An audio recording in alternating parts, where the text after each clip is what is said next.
you done that, I lost my eyebrows, had to grow them back. You Cookin with Hurley Ray and Chuck. We're down here on DuPont and Front Street, and down here with Jason Boris. Jason, I tell you, you can tell a lady put a woman's touch on this thing. You know, old typical fishing camp stuff laying around, and you come down here and there's pretty flowers, a pretty paint job. I said, somebody's doing some work here. Yeah, my wife Roxana, she wanted it to be one of the premier bait shops. She wanted it to look special, so she, you can tell she put her did touch the work. on it. Yep, there she comes now. How long you been open, Jason? We've been open for about 3.5 weeks. I tell you, this is a big service. I know I like to fish, and you have to go way over here, over there to hunt bait, and now you got good bait, and it's a real nice establishment. You got croakers, shrimp, you know, you got a little bit of it all. Yeah, we got bull minnows, croaker, shrimp. We got the, of course, the frozen shrimp, frozen squid, fresh dead. We got bull minnows. We got and we've got cigar minnows, pogies, stuff like that. We're trying to cater to just about everybody. And the main thing is, you know, one thing we think we got a good location here because it's just easy access, you know, by land. You can pull up in here with your boat and trailer, or by water, you know. And the good thing is, ain't no wake zones out here. I mean, man, them people, they love it to be able to just fly right in, land against the dock, and get curb service, so to speak, and then they back off fishing. And you know, if you're fishing out there, it's not very far to run right in here and pick it up and run right back. That's right. We're less than a mile from the mouth of the river, so that makes it good for everybody to, if they're out there catching and they on the spot and run out of bait, they ain't got to run way back in, you know, through the bridges or way over another river, you know. Well, you know, Jason, it's kind of like, you know, you one of the people that has followed your father's footsteps. When I was 9 or 10, 12 years old, I used to work for your dad. He had a fishing camp and he was in the heavy construction business. So that's one of them things you followed right in his footsteps. Yeah, so that's... Yeah, we did. Daddy had the fishing camp up there in Goche for years, and had the construction company, so that was, I was raised doing it, so it came natural. That's right, and you do a real good job. I know you do a lot of pile driving work, and later we'll get into talking about what you're doing at Round Island as well. But right now, I see a shrimp boat coming in with his live bait, and so Jason, we'll go down there and look at it and talk about it, and with that, let's go down there and see the shrimp boat coming in with the live bait. All right, let's go.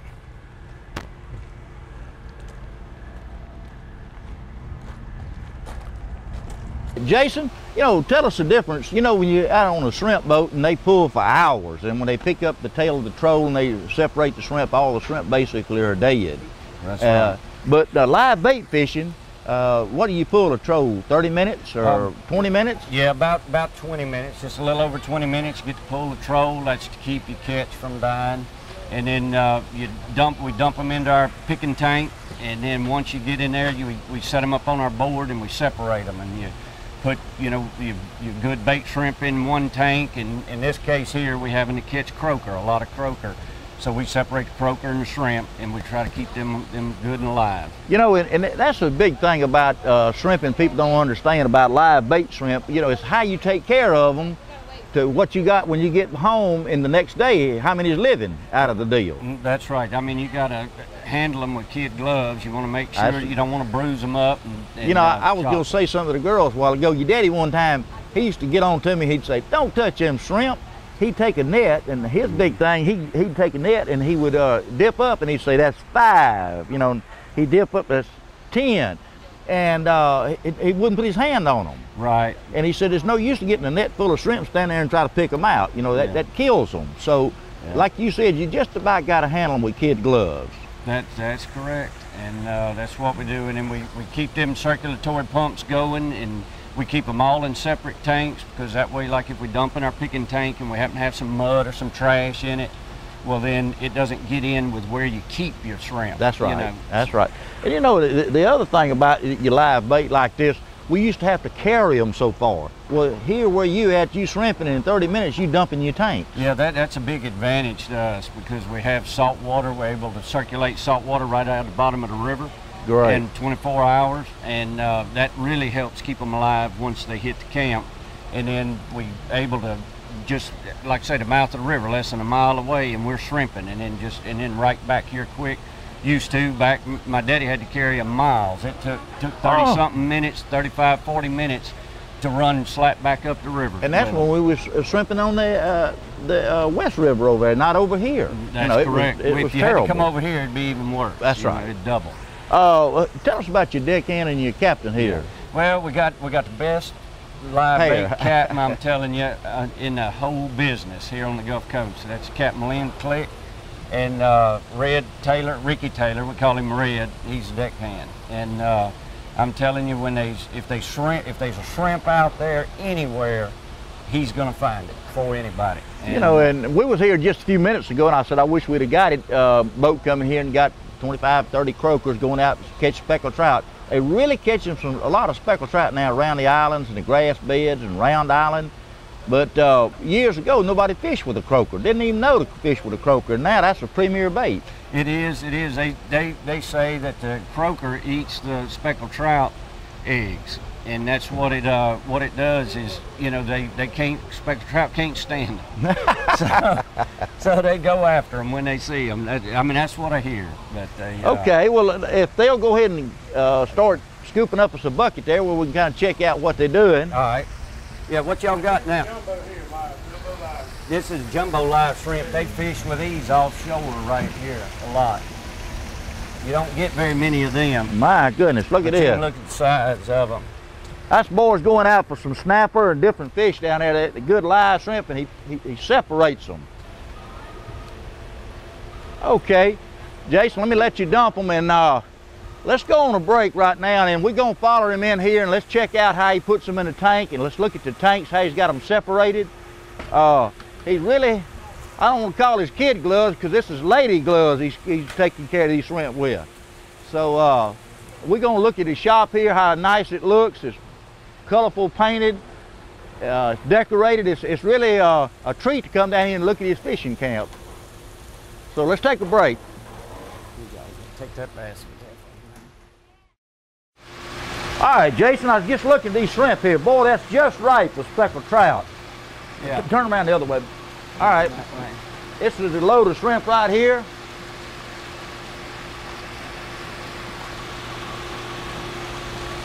As you see, good sized shrimp for speckled trout, white trout, good river shrimp, good white shrimp. They stay alive good. Jason, how many shrimp you got in your tank? Well, we always try to keep around 3,000 to 4,000 swimming in a tank. And don't want to overcrowd them. That's right. And we only come in at, depending on the count of the shrimp, that makes about 30, 40 pounds is what you put in each tank. All right. Turn around the other way. Other way, baby. Other way. All right. And the thing about it is, they'll stay alive how long, Jason? 3 or 4 days? Well, according to how hot it is, I know. Yeah, but the main thing is by recirculating. We have the advantage, you know. In the past, we had to carry that water way up into Goche. We had to carry it from the mouth of the river out there in the deep water. And when you first brought it in, it was good and fresh and cool. But after just even a day, it started heating up. That's and right. It started killing your shrimp. But right here with these flowing system like this, he's just steadily circulating. It's just like he's in a river. Just like he's in a river, so they stay alive. It's that's just great. Very that's few. great. Maybe, you know, what is injured from catching and handling, getting them in, we pick them out about an hour after they bring them in. We let them settle down. And after that, them shrimp, once you clean them tanks from that initial shock, these shrimp here, they stay alive. You won't lose maybe 2 pounds every 24 hours. That's great. I can remember when going out there and the whole tank of them would be dead. Oh yeah, they will. We tried to put ice in them. We used to try to take Coke bottles and freeze Coke bottles with ice to try to bring the temperature of the water down. Because when that temperature of the water raises up, that's it, the shrimp. That's right. Once it reaches past 74 degrees, they go to dying.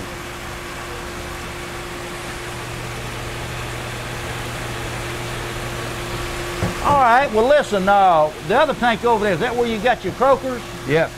Let's step over there and look at the croakers, and we're gonna walk right around here and check them out.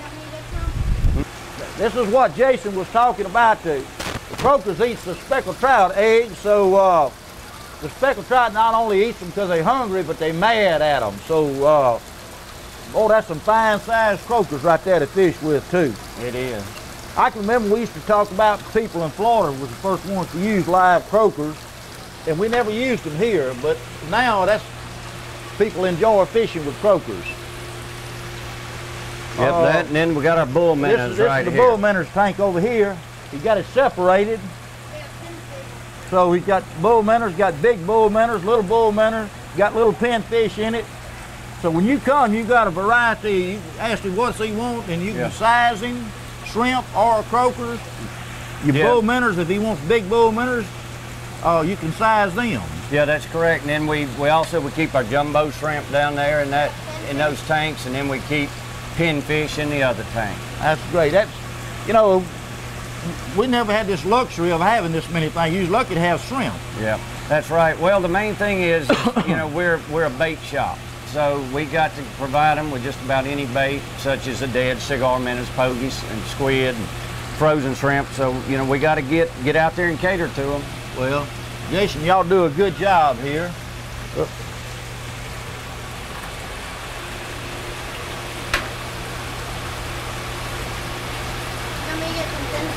No, that's fine. All right, Jason, I tell you, we saw the bait and it really looks good.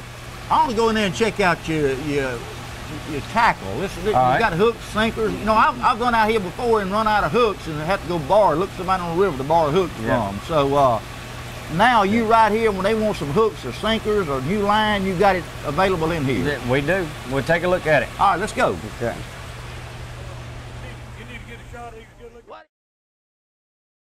Jason, tell us again, we're on the very end of DuPont and Front Street. Correct. We're at the west end of DuPont, just at dead ends into Front Street, right here into the shop.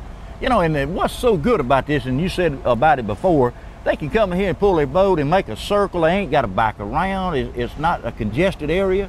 They can come by boat, back up the boat here. We've already had 2 or 3 people coming in here this morning picking up shrimp, some of them in a bucket, some of them in the boat. You know, it's so convenient, I'm telling you, and you know, one of the things I'm down here for, very few people know that you're down here unless they're riding down the river and accidentally see it. So, and you got a sign up there that tells you about everything you got in here. Yeah, we got, it's here, we made a little list so they can pull up by boat and just kind of run down quick, you know, what we have. Got shrimp, $3 a dozen, bull minnows, $4 a dozen, croakers, $6 a dozen, the jumbo shrimp that we showed you, $7 a dozen. And then $3 a carton on our fresh, dead, and frozen. Well, again, you come down here, it's pleasant to the eye. It's not a normal bait shop by no means. You know, this has had that special touch. It wasn't Jason's, it was his wife's touch. That's right. So we're gonna look around a little bit and then we're gonna go and look at the tackle. And when you go in there and you look at it, you know, that tackle shop's not supposed to look like that. But thank goodness it does. That's right. And it's a credit to your wife. Yeah. So let's go in there and check the hooks out. All right, let's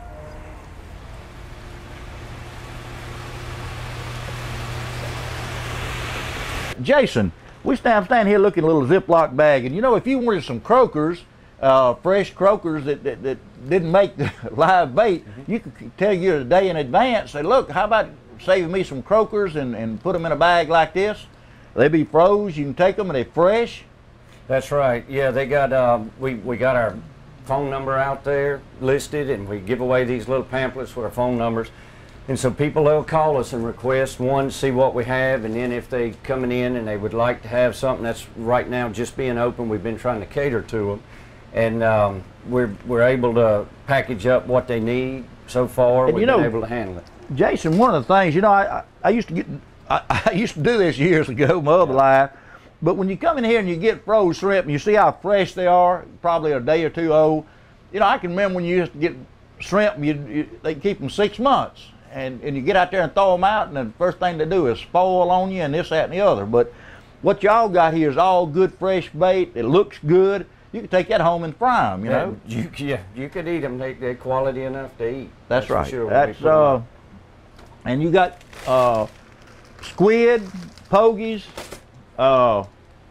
Cigar minnows? Right, yeah, and all these freezers right here in the front, we got cigar minnows, we got pogies, and then we have squid, and then of course we got ice and snacks and tackle, trying to get them a little bit of everything they need.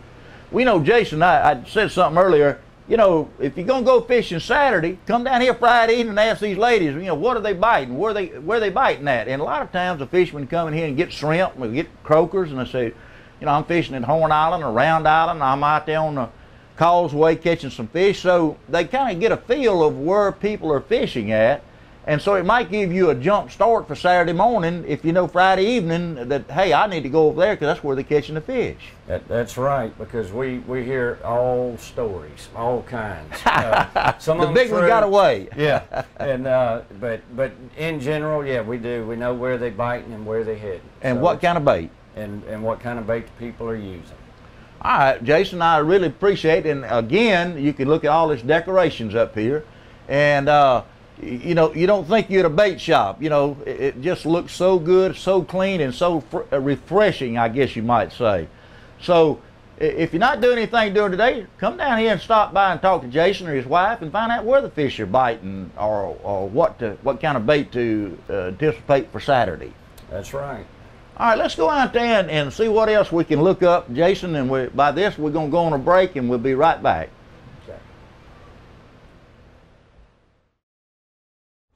All right, Jason, we stand here by your bait boat, and I know you're really proud of this boat. This was some of your daddy's design years ago. Yeah, that's right. Back in 1987, that's when he had passed away, but he was in the process of building the boat. The boat was framed up. It was just about halfway complete, and he had designed it where he could push his barges and live bait shrimp, you know, for a combination. Hey, what you got? How many years ago was that? My fingers won't go high enough. 22 years. 22 years ago. 22 years old. Unbelievable! You really kept it up, and you can tell you're proud of it because you keep it so clean and so nice looking. That's right. That's right. He did a good job with design. There's plenty of room. It's wider. It's bigger than most live bait boats. Well, Jason, we talking about that, and I know you got another project that you're really enjoying, your Round Island project. Tell us about that. Yeah, we're working for the city of Pascagoula, and we're out there. We're beefing up the existing jetty on Round Island. We're going to beef it up, raise it about 4 foot from its existing condition now, and then we're going to put about 60,000 yards plus of sand in and around the base of the lighthouse going out towards like the northwest. Yeah, and for people that doesn't know it, Round Island, it takes a beating every time we get a hurricane from the south end of the island. And over the years, it's just about eroded it all away, and finally the lighthouse did cave in, but the foundation's there. So I think some people's got ideas and hopes and prayers that they're going to build that lighthouse back up. So what you're doing is building up that wrap to make a bumper type thing for the waves and bad weather when it comes in. Hopefully we extend the length of the island also. Yeah, the main thing they're doing, they're trying to replenish what was there as much as they can with the funding that Ivan and Katrina took. They're trying to put as much of that back as they can. Well, Jason, I know that's one of them projects that we see every day. You know, you out here on this water, and it's a shame that the island is in the condition that it's in, and I'm certainly glad to see you out there helping to restore the island. Yep, we glad to be out there. It's a good place to work. Good fishing. All right, with that, I think we need to take a break, and then we'll meet your employees. That'll work. All righty. All right, Jason, we're here, standing here about to close out. Why don't you introduce your staff to everybody? Okay, well, this one here with Salty the Sea Dog in her lap is my daughter Frankie, and she's going to Alabama. She'll be going back to school here pretty quick. And then beside her there is Mandy Mallet, my niece.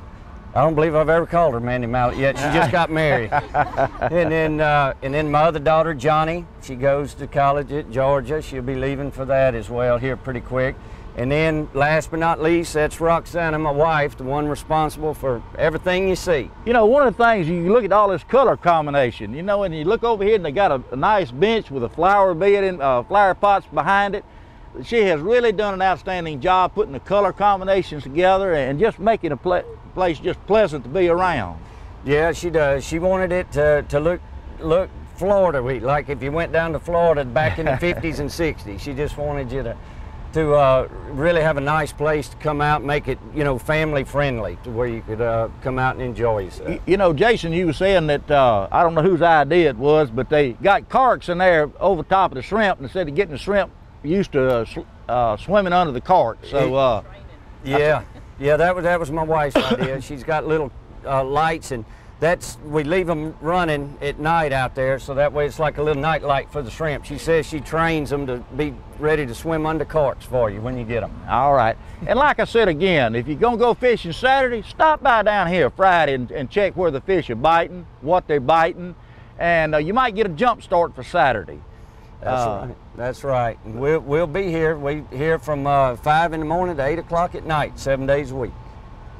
Well, Jason, we certainly appreciate it, and you got a fine establishment here, and I can guarantee you one thing: they got the best looking staff around. That's true. That's quite an attraction in itself. I can assure you. So again, if you're gonna go fishing Saturday, come by Friday, and be sure mouth of the river's just south of us, about a mile or less. Takes 15 minutes. You be here, got your shrimp and gone. So if you got a car and pulling your boat, come by here, pick up your shrimp, make you a circle. You ain't got to back around. You go right on out. We're at the end of DuPont Street and Front Street again. So if you got some going fishing, you need some bait, this is where to get it at. We appreciate it. Thank you all.